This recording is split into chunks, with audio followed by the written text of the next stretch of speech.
키메라가 나타났군. 키메라. 어디 사인이라도 받아야 될 것 같아. 어디 공연하고 왔니? 멋있다. 발레리나. 네.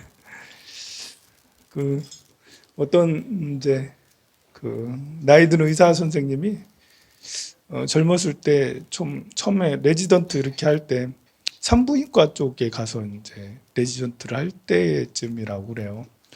이 의사 선생님은 일찍부터 집안이 불교라서 대학 때부터 이렇게 그 불교 동아리에 가서 연불도 하고 기도도 하고 그런 걸 배웠어요. 그리고 평상시에 늘 연불을 하는 거사님이었어요.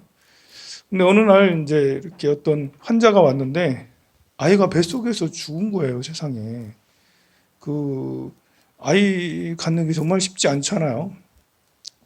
그냥 낙태도 아니고 그냥 이렇게 아이가 뱃속에서 죽어서 굉장히 힘든데 죽은 것도 한스러운데 그걸 또 수술해야 되잖아. 그래가지고 수술을 하는데 그 젊은 엄마가 너무 이렇게 힘들어하고 또 무서워하기도 하고 그래가지고 본인이 이제 배운 게 있으니까 그 보살님에게 연불을 좀 하시라고 곧 있으면 수술할 건데 수술하기 전에 명상이 들어서 관세음보살, 관세음보살, 관세음보살 계속 이렇게 찾으시고 마취 되면 그때도 관세음보살 계속 이렇게 하라고 그렇게 이렇게 말씀을 드렸어요.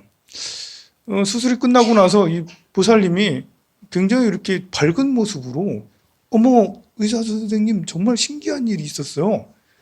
제가 이렇게 관세음보살, 관세음보살, 관세음보살 하는데 어느 예쁜 하얀 옷을 입은 예쁜 아가씨가 나타나더니 나랑 어디 가자고 그러는 거예요. 그래서 따라갔더니 정말 그 신비로운 세계에 연못이 있는데 거기에 연꽃이 가득 피어 있는 신비로운 세계에 곧 음악도 울리고 향내음도 나고 너무나도 기분 좋게 거기서 놀다가 왔는데 깼어요.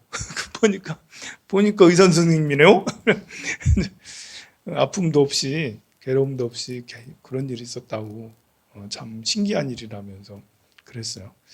연불을 하고 기도를 하면 우리가 이제 연불이라는 것은 부처님 명호를 반복해서 외우는 거거든요. 사람이 양 한 마리, 양 두 마리, 양 세 마리가 건너가, 양 네 마리가 건너가. 이걸 하면 마음이 편해지거든요. 그래서 잠을 잔다고 하잖아. 이제 불면증 있을 때 양을 떠올려서 양 한 마리, 양 두 마리, 이거 하라고 그러잖아요. 그게 사실 반복적으로 이렇게 하면 내 마음이 번뇌해서 우리가 이제 마음이 괴롭다라는 것은 엉뚱한 데 마음이 집착해서 그런 거거든요. 근데 양 한 마리, 양 두 마리 이러면 집착이 좀 떨어져. 그리고 반복하잖아. 한 마리, 두 마리, 세 마리 이렇게 되니까 이제 잠을 자게 된다고 그러는데 관세음보살도 관세음보살, 관세음보살 반복적이잖아요.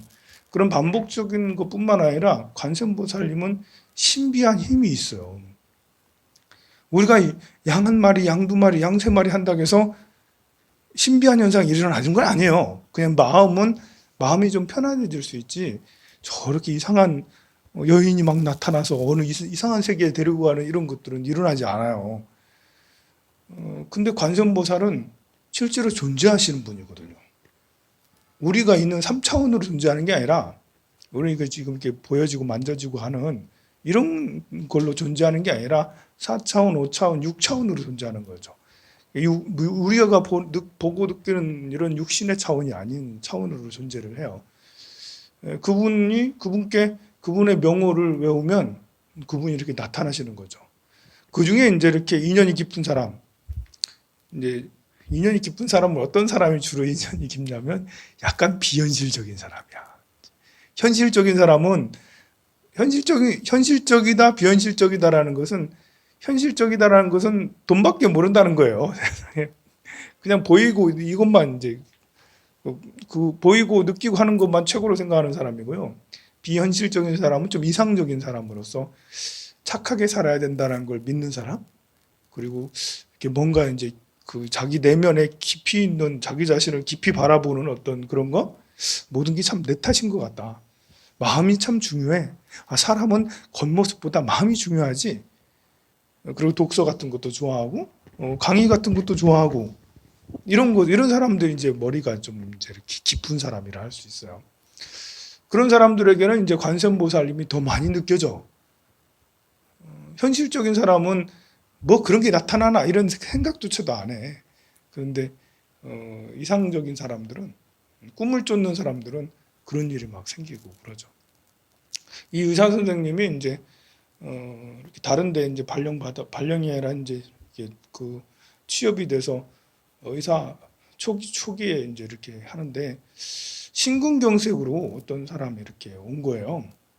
거의 뭐 이렇게 심전도나 이런 것들이 굉장히 이렇게 이제 거의 뭐 이렇게 생명이 다할 정도로 혈액 검사나 이런 걸 봐도 이제 뭐 이렇게 가망이 별로 없는 거야. 그냥 대충 낯빛만 봐도 시커머니 송장이 거의 돼서 오신 거예요.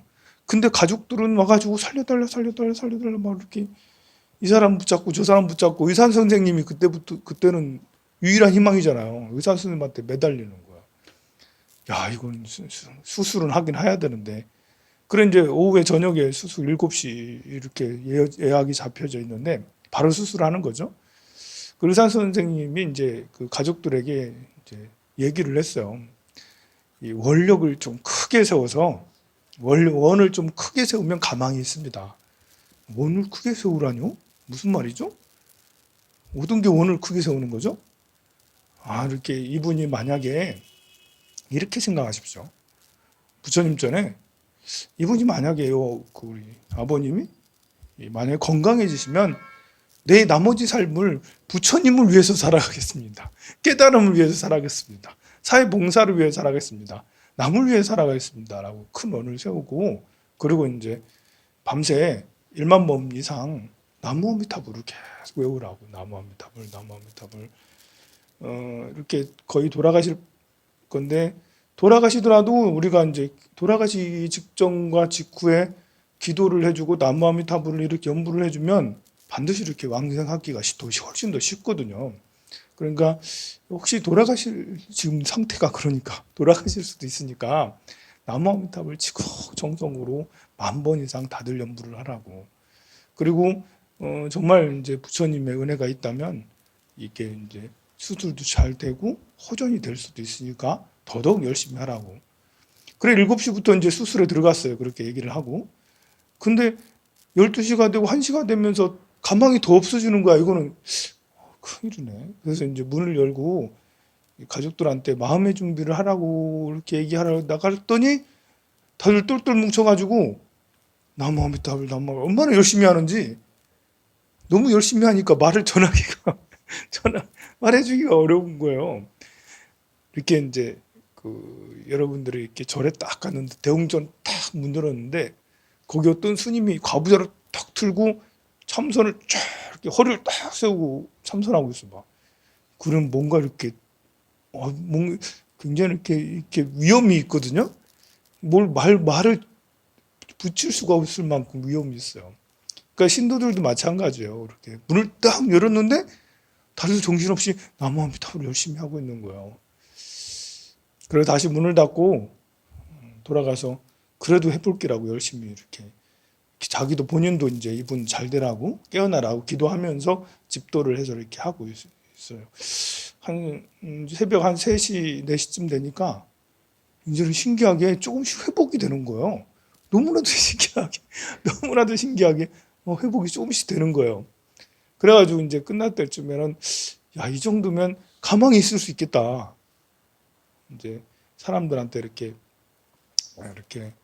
그 와중에 누군가는 우리 아버님 제발 좀 꼭 일어나서 이렇게 해주십시오라고 뭐 글도 써서 보내기도 하고 막 이렇게 정성을 많이 들였어요.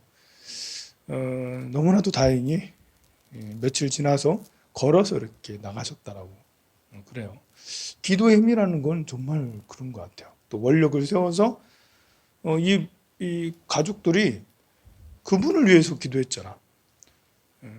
그리고 또 이제 의사 선생님이 좀 이상하게 여긴 것은 나중에 알고 보니까 가족보다도 가족 아닌, 그러니까 이 쓰러지신 분을 선생님이라고 자꾸 하면서 이 선생님이 이렇게 건강하실 때 사람들을 많이 도왔던 거예요. 제자들인 거예요. 스승님이 어쩌고 스승님 자꾸 이러는 거 보니까 그런데 평상시 좋은 일을 많이 했던 거예요. 그래서 제자들이 와가지고 정말 우리 스승님 살려달라고 연부를 기도를 많이 했던 거죠. 그래 이제 우리가 기도를 하는 데 있어서 오늘도 이제 박춘욱 영가님 우리가 기도를 그 5번째 제를 이렇게 지내고 있는데요. 우리가 지금 기도하는 목적은 처음부터 지금까지 우리 박춘욱 영가님이 극락세계에 가기를 정말 바라는 이제 사바세계에서 고통받지 않고 정말 다음 생은 금수저로 부처님의 제자가 돼서 밝은 지혜로 세상을 이익하게 하는 세상의 기쁨이 되게 하는 그런 분이 되십시오 라고 기도를 이렇게 하는 거잖아요. 저도 역시 기도를 하고 그렇게 하려면 여러분들께서는 일단은 우리 밀양님 박춘욱 영가님 기도는 당연히 해야 되고요. 그 이외에 다른 사람들도 기도를 해줘야 돼요. 내 엄마, 내 할머니 이런 건 당연한 거예요. 기도를 여러분들이 하지 않아도 저절로 그럼 잘 됐으면 좋겠다는 건데 그 외에 다른 사람, 세상에 고통받은 사람, 그냥 어려운 사람, 또 뭐 돌아가신 또 다른 영가님 말고 우리가 이제 기도할 때 스님들이 축원문 외울 때 박춘욱 영가만 이렇게 부르지 않아요. 박춘욱 영가를 위시로 한 이 도량주의를 떠도는 모든 영가, 교통사고로 돌아가신 영가, 물에 빠져 돌아가신 영가, 불이나 물에 휩쓸려서 돌아가신 영가, 병에 걸려서 돌아가신 영가, 한해, 전쟁에, 폭탄에, 테러에 이렇게 돌아가신 영가, 그런 분들까지 다 이렇게 떠올리면서 그분들이 다 이제 원하는 원결에서 벗어나게 해주세요. 그렇게 간절하게 기도를 한다는 말이죠. 왜 그러냐면 우리가 우리 엄마 그 극락세계 가세요. 이것은 뭐 그것도 작은 마음이 아닙니다만 일단은 훨씬 더 큰 마음으로 넓은 마음으로 세상에 고통받는 모든 생명들에게 내 마음을 쏟아주는 거, 그들에게 회향을 하는 거, 내가 지은 공덕을 오늘 여기에서 여러분들이 절을 하고 연부를 한 이 공덕을 그분들에게 내가 잘 모르는 분들에게 그분들에게 회향을 하면 그 마음의 넓이가 훨씬 커져서 우리 어머니는 당연히 천도가 되는 거예요. 그리고 이제 전체적으로 회향하는 것도 있지만 오늘 오다 보니까 어떤 소식을 들었어. 친구가 어디 아프대. 병원에 들어가가지고 지금 뭐 암이 삼기고 막 이렇대. 어제 들었어. 아니면 일주일 전에 들었어. 그 친구를 위해서 같이 또 기도를 해줘야지.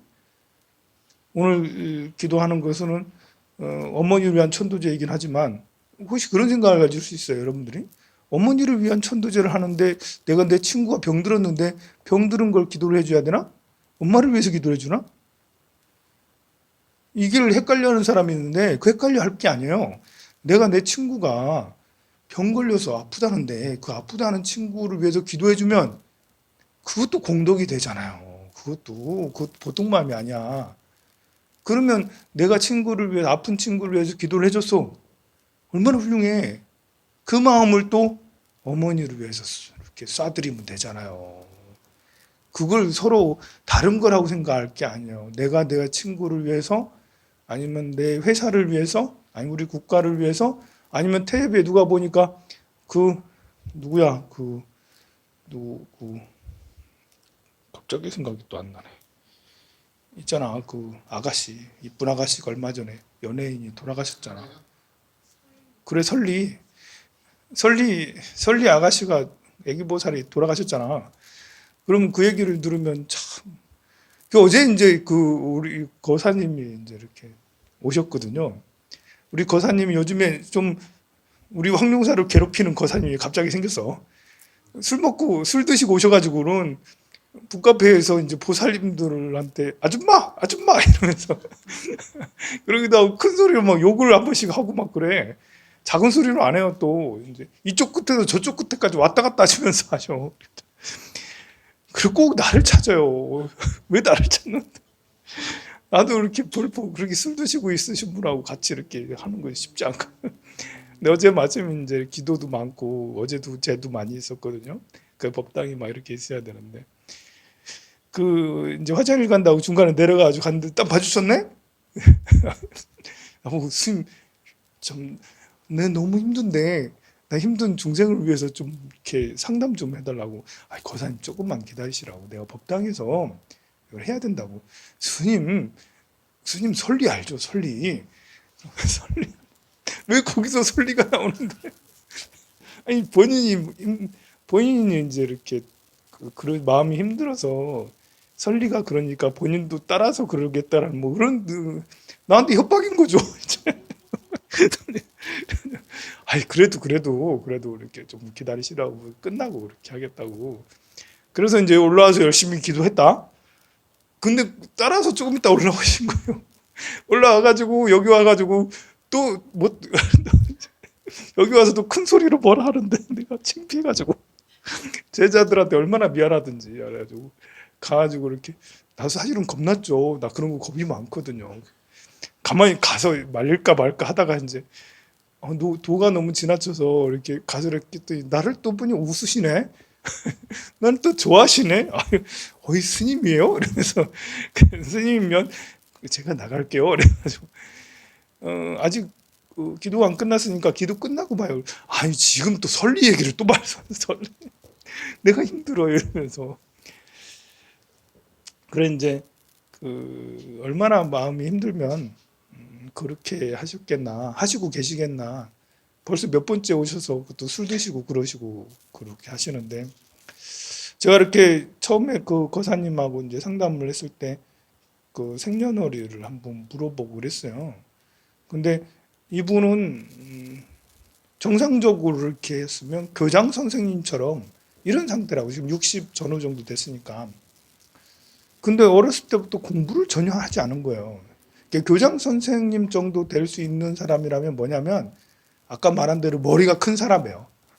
생각이 깊은 사람이고 강의를 들어서 남에게 얘기하는 사람. 그러니까 이제 거사님이 이렇게 사람들한테 지적하고 막 이렇게 하는 걸 잘하는 거예요. 보면 선생님이 그런 걸 잘하잖아, 지적하는 걸. 그런데 공부를 안 했어.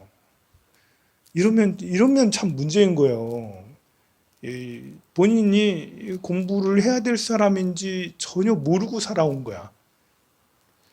그러면 이제 마음의 방황이 큰 거예요. 마음은 이만한데 이제 이렇게 마음이 많다는 건 생각이 많다는 건데, 이 생각이 많으면 번뇌가 많을 수도 있는 거거든요. 공부를 해서 지식을 채워놓고 그거를 이제 내 것으로 만들면 인생이 꼬이질 않아. 그런데 생각이 저 생각 많으면 그러면 이제 생각이 왔다 갔다 해서 좀 무서운 사람이 될 수 있어요. 우리가 이제 뭐 이렇게 왜 이춘재? 이춘재? 연쇄살인잖아요. 화성 연쇄살인. 이재춘? 춘재 맞나? 자꾸 헷갈려. 그런 분들은 옆에 있는 사람이 아무도 그렇게 생각 안 하잖아요. 착하시다고. 이게 이제 이렇게 공부를 안 하면 그냥 보면 되게 착해. 근데 한 번씩 거칠게 막 이렇게 남 모르게 이상한 것들이 나타나요. 하다가 뭐가 안 되고 하다가 뭐가 안 되고 하다가 뭐가 안 되고 그러면 이제 위험한 발상까지 하게 돼요. 생각이 깊잖아. 거기에 생각이 깊은데 개똥철학이 생겨. 개똥철학이 생기면 어떻게 되냐면요. 때려놓고 우리 거사님 이제 잘 가시라고 경찰이 몇 번 왔다. 경찰이 어제 오셨거든. 경찰이 계속 이제 거의 30분, 1시간 동안 계속 이렇게 했는데 나중에 내가 가니까 공권력이 나를 이렇게 보호해주고 나를 이렇게 잘 해준다고 얼마나 좋아 자랑하시든지 경찰들을 보디가드처럼 생각하세요. 보통 우리가 경찰이 오면 우리 저가잖아 이렇게 무서워가지고 좀 내가 뭐 잘못했나요? 이렇게 하는데 이분은 이런 경험이 이제 많으신 거예요. 그래서 나름 철학이 생겼어. 이게 바로 그런 현상이 나타나요. 공부를 안 하면 생각이 크고 공부를 안 하면 자기 나름대로 개똥 철학을 만들고 뭐 이렇게 굉장히 이제 무서운 것들을 할 수가 있어요. 그래서 만약에 여러분들이 살면서 뭐 하다가 일이 잘 안 되더라, 망했다, 아니면 매출이 안 된다? 아니면 직장에서 무슨 문제가 생겼다? 그럴 때는 뭐 해야 되냐면요. 공부하세요. 강의를 들으세요. 법문을 듣고 절에 가서 기도를 하고 108배를 하고 3000배를 하세요. 이 뭐 하다가 이렇게 그만둬지거나 잘 안 되거나 장애가 많이 생기잖아요. 그건 무슨 뜻이냐면 너 자신을 알라예요. 너 자신을 업그레이드 시켜라는 거예요. 장애가 자꾸 생기는 게 안티가 막 생기고 매출이 안 되고 뭐 또 몸까지 아파. 뭐 어디 암 걸렸다 그러고 뭐 이렇게 뭐 감기 걸리고 뭐 몸 상태가 안 좋고 뭐 사람과의 관계가 막 안 좋아. 그게 다 보면 공부해야 될 때 공부를 안 해서 생기는 경우가 아주 많아요. 한 70% 정도는 그래서 그래요. 그러니까 여러분들은 유념하세요. 그럴 때는 공부해야 된다. 그리고 아이들도 마찬가지예요. 아이들, 여러분들은 다 부모님들이잖아요. 아이들한테도 그 원리를 여러분들이 알아야 되는데, 아이들한테도 그 원리를 알게 해야 되는데. 그리고 어쨌든 이 설리 같은 이제 이쁜 아가씨가 돌아가셨어. 그러면 우리가 이제 이렇게 언론을 통해서 한 사람이 그렇게 돌아가시면 그 파장이 또 되게 크잖아요. 그러니까 오늘 기도는 설리를 위해서 기도를 해야지, 설리 팬이 아니어도 세상이 큰 문제니까 설리가 모든 원한 원결을 다 풀고 극락세계에 꼭 왕생하세요. 오늘 기도는 설리에게 바치겠습니다. 라고 그렇게 하면, 또 그렇게 하고 나서 그 기도를 또 우리 박준홍 영가님께 바치겠습니다. 이렇게 하면 됩니다. 우리 기도는 내가 내 기도해 주는 것보다 내가 남을 기도해 주는 게 공덕이 더 커요. 그래서 서로 기도를 바꿔서 하면 돼. 절에 다니는 친구 있으면 내가 널 위해 기도해 줄게. 너는 나를 위해서 기도해 줘. 내가 금강경을 한번 독송하는 것은 너를 위해서 독송하는 거야. 그래, 너도 나를 위해서 금강경을 독송해 줘. 이게 기도를 그냥 이제 해도 되지만 특정한 누군가에게 회양하는 것도 굉장히 좋아요. 그러니 여러분들 저를 위해서 좀 기도를 해주세요. 스님을 위해서 금강경도 하고, 어디 기와장 가서 통도사 가면 꼭 이제 황룡사 황산 스님 잘 되세요라고 거기 기와장에다 꼭 써주세요. 그래 할 거죠? 박준욱 영가님이 그러면서 이제 그 제일 밑에다 그 공덕으로 우리 어머니 영가님도 극락세계에 가세요. 이렇게 하면 됩니다. 그러니까 남을 위해서 기도하게 되면, 그러면 다른 사람들에게 마음을 더 크게 전해줄 수 있는 사람이 돼서 상당히 지혜롭고 아름다운 사람이 될 수 있어요. 세상에서 제일 못된 사람은 자기만 아는 사람이고, 세상에서 제일 아름다운 사람은 남을 행복하게 해주려고 노력하는 사람이라 할 수 있습니다. 발레리나? 오늘 사람들을 행복하게 해줬어요? 우리 발레리나 오늘 예쁘게 해놨는데 박수 한번 쳐줘요. 네. 성불하세요.